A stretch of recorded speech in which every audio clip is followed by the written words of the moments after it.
Hello everyone, আমি অন্তরা আরও একটা ভিডিও নিয়ে চলে এলাম। সকালবেলায় তোমাদেরকে যে ভিডিওটা দিয়েছিলাম সেটা বৃষ্টি হওয়ার পর কি অবস্থা, মানে বৃষ্টি চলাকালীন কি অবস্থা ছিল, আর এটা একটু কমেছে বৃষ্টি যখন আজ ভোরবেলায় তখনের অবস্থা দেখতেই পাচ্ছ তোমরা। কত বাড়ি সামনে গেট ভেঙে গিয়েছে, কত গাড়ি ভেঙে গিয়েছে, কত মানুষ যারা রাস্তায় ছিল তারাই পাথরের তলায় চলে গিয়েছে, কত অ্যানিমালস পাথরের তলায় চলে গিয়েছে। জলে জল, এবং ক্রমশ যেহেতু এটা হিল স্টেশন, এটা নিচের দিকে ঢুকে যাচ্ছে।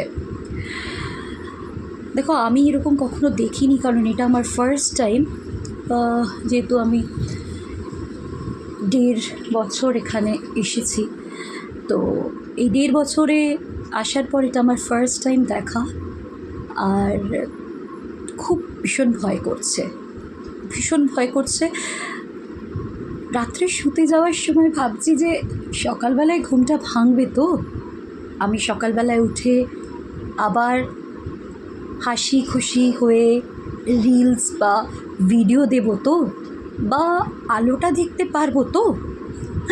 সব কিছুই তো ভগবানের হাতে, আমাদের হাতে কিছুই নেই। তবে হ্যাঁ, ভীষণ কষ্ট হচ্ছে সেসব মানুষের জন্য যারা আজ এই পৃথিবীতে নেই, শুধুমাত্র এই পাথর বা এর ভিতরে চলে গিয়েছে, সেসব ফ্যামিলির জন্য। তোমরা যারা হিল স্টেশনে আছো, তোমাদের জন্য বলবো তোমরা সবাই সাবধানে থেকো।